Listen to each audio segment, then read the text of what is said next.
Alright, you lot. Welcome to golden years. Before Call of Duty became clown parade of anime skins, skill-based matchmaking and stream-safe mumble rap. We're going back to when COD were f***ing war simulator, not a Fortnite reskin with PTSD.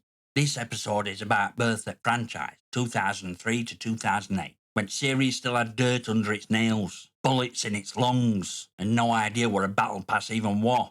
No SBMM, no monetization, just raw, visceral military chaos. And we f***ing loved it. Grab your M1 Garand, soldier. We're going in.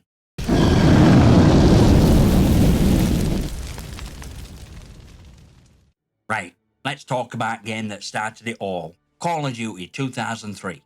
Not Modern Warfare, not Black Ops, just Call of Duty. OG. World War II meat grinder that said, "You'll crawl through mud, get tinnitus from grenades, and like it, you whiny little shit." This game didn't hold your hand, it slapped it away with a rifle button shoved into Nazi-infested trenches. No regenerating health, no fucking UAVs. If you wanted to survive, you had to actually use your eyes, not just check a mini-map like a spoon-fed TikTok troglodyte. And sound design? Gee, MG42 screamed like Satan orgasming through a megaphone. And it wasn't just immersive, it was trauma in a box. Play it with headphones and you start checking your ceiling for Luftwaffe. Multiplayer were primitive but addictive. Bolt-action duels in quarantine that felt more intense than half that scripted crap you get in AAA games now. No perks, no loadouts, just raw twitchy gunplay and a scoreboard that didn't lie. Monetization? There f***ing want any. You bought game once, and you got old damn experience. No seasonal content, no camo packs, just a disc, a machine, and will to suffer through dial-up. It wasn't perfect, but it didn't need to be. It had one job, to make you feel war. By God it did. Then came United Offensive. This wasn't just an expansion, it were a fucking adrenaline overdose strapped to a Molotov cocktail. This thing dropped in 2004 and said, "You liked COD? Good. Now here's more guns, more maps, more chaos, and now you can die in a Jeep doing 60 miles an hour.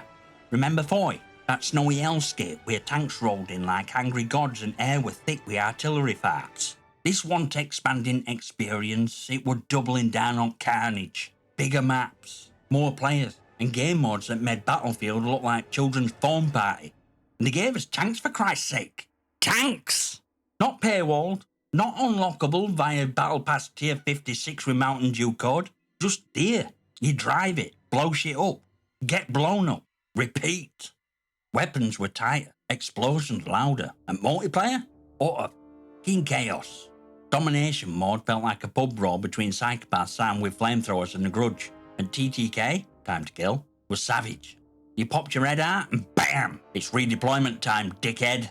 This is when COD's multiplayer became legendary. When your kill-to-death ratio actually meant something. When clans were formed over late-night lands and vendettas were settled with grenades, not tweets. No skins, no streamers, no fucking meta. Just war, whiskey, and wired connections.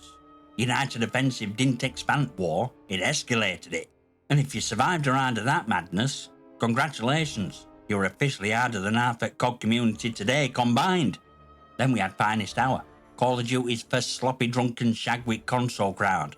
Dropped on PS2, Xbox and GameCube. This were Activision saying, "You PC bastards aren't only ones who get to die in Stalingrad." And surprisingly, it slapped. This wasn't some watered down mobile tier knockoff. This were full course military cluster designed for thumbsticks and CRTs. Sure, it ran at 4 frames per second when things got spicy, but who cared? You were too busy dodging mortar fire and bayoneting fascists and burning cities to count pixels.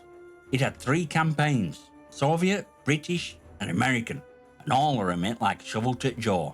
You stormed bunkers, rode tanks, fought through North Africa in heat-stroke-induced in brown filters. No prestige system, no kill cams, just a straightforward mission. Survive meat grinder and maybe shoot a Nazi in face while doing it. And let's be real, voice acting? King Mint! Brian Johnson from AC/DC screaming orders at you while bullets whiz past your ear? Peak testosterone! He didn't just play this game, he came out other side shell-shocked and slightly more patriotic, despite not knowing which flag to salute. Was there a multiplayer? Nah, not really. But you know what? That's fine. Cause this wasn't a game about flexing on leaderboards. It were about feeling burn a war. We all grit and none at Twitch streamers screaming, "Let's go!" This were finest hour, not finest monetization strategy. It wasn't perfect, but it were honest. Raw, dirty, loud, where war games used to be, before they got neutered by investors and loot goblins. Now, Call of Duty 2 was sequel that didn't just race bar, it used it to bludgeon competition into a coma.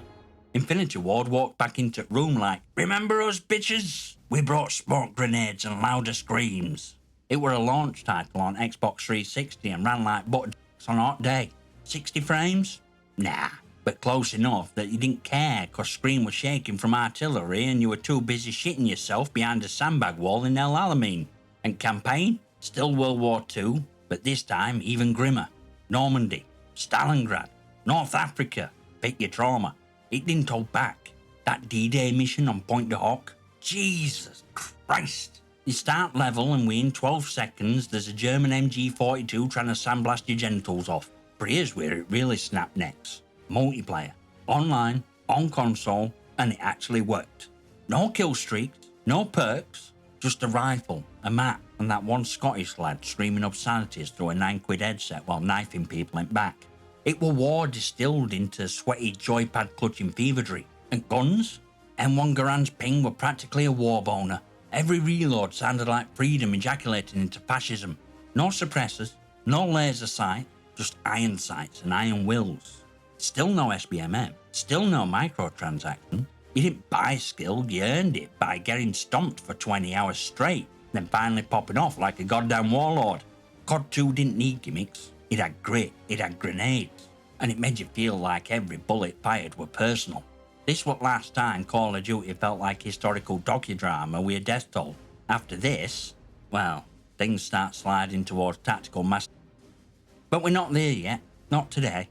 Now we're balls deep in Big Red 1, spin-off that sounds like a bad but plays like a war film soaked in testosterone and diesel fumes. This was Treyarch's first real swing at franchise. And unlike the later multiplayer clan fiestas, this one actually had boots in fucking mud, built specifically for PS2, Xbox and GameCube.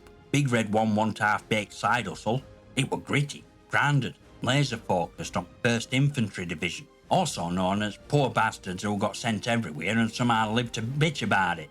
You weren't jumping around like a caffeinated crackhead in a jetpack, you were in shit, crawling through Sicily, tank-punching Nazis in North Africa, storming French villages on one bullet at a time. Storytelling? Surprisingly tight. They brought in Band of Brothers actors to voice squad, which meant it felt like you had real soldiers yelling real orders, not some TikTok reject shouting "Yara" into mic. These characters mattered. When one of them got blown to hell, you actually gave a shit, which is more than I can say about 90% of modern COD campaigns where the only thing dying is your interest. And gunplay? Solid, chunky. M1919 Browning LMG felt like trying to hold down a pissed off lawnmower. Reloads took so long you could make a sandwich in between. But that what point? It made you think. None of this reload cancelled dolphin dive stim shot bullshit. Just sweaty palms and slow suffering. Multiplayer? Get f***ed. This one was single player only. But did it need online? No. Because unlike today's drip-fed dopamine casinos, Big Red 1 had content. A full campaign. Real set pieces, explosions that rattled your bones. No battle pass, no season 1 roadmap, just a complete fucking game out of box.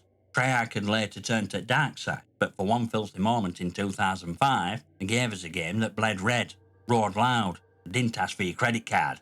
Now Call of Duty 3, red-headed stepchild at early series, released in 2006 and handled by Treyarch again, what last mainline World War II COD before Activision sold soul at franchise for a crate of G Fuel and TikTok sponsorship. Now don't get it twisted, COD 3 were messy, but in a good bar fate at 2 AM kind of way. It were console only, no PC version, which made elitist neckbeards crying to the mechanical keyboards. But for rest of us, it were fucking Warzone right in your living rooms. Campaign were chaotic as hell. France, Poland, Canadian push into Ardennes. It was first time COD made you feel like you were part of a bigger machine. Shit were happening all around you. Tanks were rolling, mortars were dropping, NPCs screaming like they just watched the KD ratio die in real time. And quick time events? Oh boy. Remember having to mash buttons to win a bayonet duel? It were clunky, it were dumb, and it were fucking brilliant. You weren't just watching war, you were fighting controller to survive it. And multiplayer? Big. 24 players, classes, vehicles. It were like Battlefield and Call of Duty had a one-night stand and result with this greasy, glorious bastard. Riding a motorcycle with your mate on back, RPG in hand, screaming off a voice chat like maniacs. That were peak gaming. No loadouts, no SBMM, just raw, dirty chaos with a lobby full of angry Glaswegians and one American kid who clearly found his dad's whiskey. No cosmetics, no microtransactions, no fucking operator bundles. You were a soldier, not a billboard for branded bullshit. COD 3 might not be its sexiest in series, but it was last and the fourth franchise broke its own nose and tried to be Hollywood. It were flawed, clunky, brutal, but it still had soul. And in today's world of algorithmic matchmaking and anime gun skins, that counts for more than any frame rate or shader update. And that brings us to turning point. Moment Call of Duty stopped being a war sim and became a fucking religion for sweaty teens, Mountain Dew addicts, and future crypto bros. Call of Duty 4, Modern Warfare. A game so good, so tight, so utterly genre-defining, it accidentally birthed a decade of microtransaction hell. Let's get this straight. Modern Warfare were a masterpiece. Campaign, chef's kiss with a frag grenade. That Chernobyl sniper mission, straight wob. Soap, Price, Zakhaev, all iconic. Nuke scene, traumatic brilliance. You died, in first person, crawling, suffocating. Made you feel summer. Thought series went full Michael Bay and started nuking countries like it were Wednesday night telly. And multiplayer? Jesus. It rewrote fucking rules. Perks, kill streaks, loadouts, prestige system. It were like snorting a line of cocaine and chasing it with gunpowder. One moment you're on first kill, next you're calling in an airstrike like you're Secretary of fucking Defence. And when you finally unlock Golden AK, that were digital equivalent to pulling your pants down at LAN and saying kiss it. Monetization, Variety Map Pack. Dropped in 2008. 4 maps, $7.99. And we bought it. Everyone bought it. Because the game were that good. Because we weren't yet cynical. Because we thought they earned it. And that's what made it dangerous. It wasn't malicious. It were effective. Variety Map Pack were Activision's first whisper of what was to come. A test. A probe. And it passed. From here on out, paid maps became standard. And ground shifted. None of us noticed. Because we were too busy chasing kill streaks and frag movies. Modern Warfare didn't just evolve COD, it created a model. Gameplay designed to addict, content built to fragment, a store that hadn't arrived yet, but you could feel it, breathing. This what beginning at Golden Age, start at slow calculated rock. Now it's time to bust load and light a cigarette, cause World at War at last proper, dirty, blood-splattered shagger Call of Duty game before franchise shaved its balls, put on a suit and started asking for your credit card. Treyarch came back swinging in 2008 like a pissed-off drunk uncle at a wedding. No more glamour, no more high-tech bullshit, just flamethrowers, dismemberment, and screaming Japanese soldiers coming out of fucking trees like it were a horror film with bayonets. You start game getting tortured with a lit cigarette, and it only gets worse from there. Campaign were pure trauma. Storming Peleliu, getting ambushed in rice paddies, flamethrowing bunkers while your mate screams about his missing legs. It wasn't just war, it were hell, and it loved it. Gary Oldman and Kiefer Sutherland voiced your squad mate, meaning every mission felt like a war movie directed by Quentin Tarantino after a nervous breakdown. And Pacific Theatre? Brutal, dark, underrated. No heroic bullshit, just bodies in mud and smell of napalm in your dreams. Multiplayer? Meet the unforgiving, grimy evolution of Modern Warfare system. Dogs instead of helicopters. Bolt-action rifles that actually required aim instead of spam. Maps like Castle and Dome where every corner had a 50-50 chance of ending your life or your kill streak. No SBMM, just raw f***ing war. You won cause you were better, or luckier, not cause an algorithm decided to hand you a pity win. And let's not forget Nazi zombies were born here. A side mode, a secret. A mod that wasn't even advertised. You finished campaign, credits roll and boom, Nackder and Totten. It was terrifying, brilliant, and instantly iconic. And it only got bigger. Monetization? Here's where shit started getting serious. Treyarch dropped 3 map packs in 2009. Each one came with 3 multiplayer maps, 1 new zombies map. If you didn't buy them, you were Couldn't play at new modes, got booted from half at lobbies. You weren't just missing content, you were locked out at community. This wasn't just DLC, this was first taste of premium fragmentation. You were either on train or under it. It cost you around 30 quid across the year, on top of full price game. And while it felt like value back then, hell, those zombies maps were bangers. This were Activision's first real test of compliance. Will they pay to stay included? We did, and floodgates opened. World at War gave us peak Treyarch violence, peak zombies, and first true monetization infrastructure. It didn't feel like a scam, cause content was so damn good. But make no mistake, this is where model were born, and it would only get nastier from here.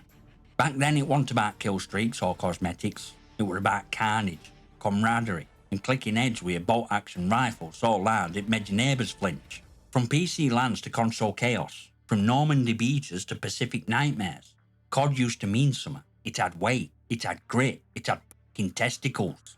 But don't get too comfortable, sunshine. Tomorrow we're tearing mask offline that changed everything. Birth of arcade Call of Duty, when past kills replaced tension, when gameplay loop looked like a slot machine, and when military shooter got lobotomized by marketing. Join Discord, follow on X, consider a channel membership if you like your content uncensored. Smash like it, subscribe, drop your comments below. I'll read best and mock worst. I'll see you next time, you magnificent.